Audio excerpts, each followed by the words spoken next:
Ronaldo sorry Broly ဖလားရဖို့မိနစ်180သာလိုအပ်ပါတော့တယ်။ Brisbane အားလုံးမင်္ဂလာပါများ။ Nani Plus အားကစား channel လေးကနေအားလုံးကိုပြန်လည်ကြိုဆိုလိုက်ပါရစေ။ Body ကိုကြီး Ronaldo ကတော့တရားဒီမှာ NSR အသင်းနဲ့တူ sorry Broly ဖလားစုခုရရှိဖို့အတွက်မိနစ်180ဝန်းကျင်သာလိုအပ်တော့တယ်လို့ပြောရတော့မှာဖြစ်ပါတယ်။ Real ရဲ့ NSR အသင်းဟာဒီနေ့မနေ့အစောပိုင်းတုန်းက sorry Broly ပွဲစဉ်30ပြင် AR အသင်းကိုအိမ်ခွဲမှာအိတ်ခံကစားခဲ့ပြီးနှစ်ဂိုးမရှိဆိုတဲ့ရလဒ်နဲ့အနိုင်ရရှိခဲ့တာဖြစ်ပါတယ်။ဒီဝဲစင်မတိုင်ကင်မှာ NSR ရဲ့အထူးကပြန်မဲ့ဖြစ်တဲ့ AR လေအသင်းဟာအိမ်ခွဲမှာနိုင်ဝဲရှာဖွေနိုင်ခဲ့တယ်လို့ AR လေအသင်းဟာလည်းအဆင့်3နေရာမှာရပ်တည်နေတဲ့အသင်းဖြစ်တာကြောင့်ဒီပွဲစဉ်ဟာ Real ရဲ့ NSR အသင်းအတွက်အတော်လေးရေးပါတဲ့ပွဲစဉ်လို့ပြောရမှာဖြစ်ပါတယ်။ဒီပွဲစဉ်မှာ Real ပွဲထွက်လို့ဆင်မှာပါဝင်လာခဲ့ပြီးအသင်းအတွက်အရေးပါတဲ့ဥဆောင်ကိုသွင်းပေးခဲ့တာပါ။ Real ပွဲချိန်86မိနစ်မှာဂျာအိုဖီလီရဲ့ဖန်နီးပေးမှုကနေတစဉ်အသင်းအတွက်ဥဆောင်ကိုသွင်းပေးခဲ့ပါတယ်။အဲနောက်ပွဲချိန်မိနစ်90မှာတော့ကိုမန်က NSR အသင်းအတွက်အနိုင်သေချာစေမဲ့ဒုတိယမြောက်သွင်းကိုထပ်မံသွင်းယူပေးခဲ့တာပါ။ဒီနေ့ပွဲကြောင့် NSR အသင်းဟာတတိယနေရာမှာရပ်တည်နေတဲ့ AR အသင်းကိုရမှတ်73မှတ်ထိဖျက်ထားလိုက်နိုင်ပြီဖြစ်ပါတယ်။ဘောလုံးအမစားကိုချင်းမြန်နေတဲ့ညီကိုတွေအနေနဲ့ဂျာစီတွေကလည်းအရေးကြီးတဲ့အခန်းကဏ္ဍမှာပါဝင်နေတာပါ။အခုသိရတဲ့အသင်းရဲ့ဂျာစီတွေကိုပစ္စည်းမှန်ဈေးနှုန်းမှန်နဲ့စိတ်ချယုံကြည်စွာဝယ်ယူခြင်းနဲ့ဆိုရင်တော့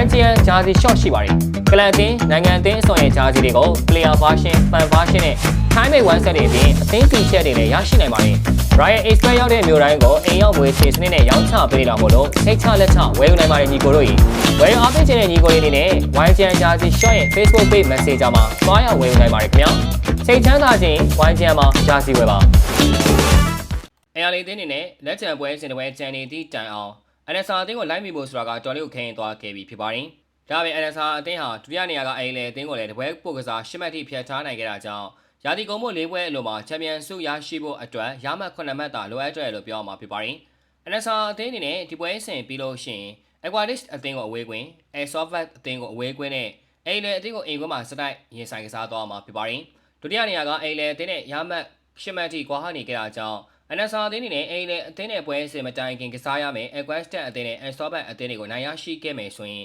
AR အသင်းနဲ့ပွဲစဉ်မှာတေးတမှတ်ရရှိရုံနဲ့တင်Sorry Broly ချန်ပီယံဆုဖလားကိုကင်မြောက်သွားနိုင်မှာဖြစ်ပါတယ်။ဒါအပြင် NSR အသင်းဟာAR အသင်းကိုရင်ဆိုင်ပြီးရင်တော့ဂျပန်ကလပ်ဂမ်မာအိုဆာကာအသင်းနဲ့အာရှချန်ပီယံလိပွဲစဉ်ဗိုလ်လုပွဲအပြင်ကစားသွားမှာဖြစ်ပါတယ်။ဒါကြောင့်ကိုကြီးအနေနဲ့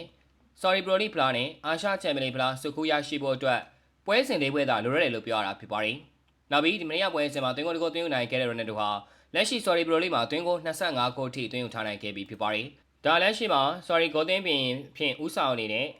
Anquan Diasha တိုင်းစစ်သားမှာ Julian Quanos ရဲ့သွင်းကိုလိုက်မိဖို့3ဂိုးသာလိုအပ်ခဲ့တာဖြစ်ပါတယ်။ပြောမယ်ဆိုရင်လည်းလက်ကျန်၄ပွဲမှာသွင်းကိုလေးကိုထပ်မံသွင်းနိုင်ခဲ့မယ်ဆိုရင် Sorry Broly ရဲ့ဂိုးသွင်းပြင်စုကို3ချိန်မြောက်ရရှိသွားမှာဖြစ်ပါတယ်။ Sorry Broly ဘောလုံးသမိုင်းတစ်လျှောက်ဂိုးသွင်းပြင်စုကို2ချိန်သက်ရရှိထားတဲ့ Ronaldo ဟိုနေနဲ့ဒီဟာဒီမှာဂိုးသွင်းပြင်စုကိုထပ်မံရရှိမယ်ဆိုရင် Sorry Broly သမိုင်းတစ်လျှောက်ရှမတန်းစုကို3ချိန်ဆက်ရရှိတဲ့ပထမဆုံးစားမအဖြစ်မှတ်တမ်းဝင်သွားတော့မှာဖြစ်ပါတယ်။ Ronaldo အတွက် Sorry Broly ဖလားရရှိဖို့ကတဖြည်းဖြည်းနဲ့နှီးစလာခဲ့တယ်လို့သူရဲ့ professional သွင်းကိုရည်အတွက်ကလည်း980ထိရှိလာခဲ့ပြီဖြစ်ပါတယ်။ Ronaldo အနေနဲ့နောက်ထပ်သွင်းကို30ထပ်မံသွင်းယူနိုင်ခဲ့မယ်ဆိုရင်သူအနေနဲ့ professional ဆောင်းမဘွားဂိုးပေါင်း1000မှတ်တိုင်ကိုစိုက်ထူသွားနိုင်မှာလည်းဖြစ်ပါတယ်။ Ronaldo ရဲ့လက်ရှိဂိုးသွင်းတော့ဟာတပွဲတကုန်းလုံးတာတာဖြစ်နေကြတာပါ။ Ronaldo အနေနဲ့ NSR အသင်းနဲ့အတူရာသီကုန်ထိတွက်ချက်မယ်ဆိုရင်ပွဲစဉ်9ပွဲထိကစားဖို့ရှိနေတာဖြစ်ပါတယ်။ဒီ9ပွဲမှာတပွဲတကုန်းလုံးနဲ့ပုံတင်အားဖြင့်တွက်ချက်မယ်ဆိုရင်တော့Ronaldo အနေနဲ့ရာသီကုန်တဲ့အချိန်မှာသွင်းကို985ခုထိရောက်ရှိနေမှာဖြစ်ပါတယ်။အဲနောက် Ronaldo ကအမေရိကန်ကနေဒါမက္ကဆီကိုမှာပူးတွဲကျင်းပမဲ့2020ကမ္ဘာဖလားကိုပေါ်တူဂီလက်မေးစင်အသင်းနဲ့ဝင်ရောက်ဆင်နွှဲရအောင်မှာဖြစ်ပါတယ်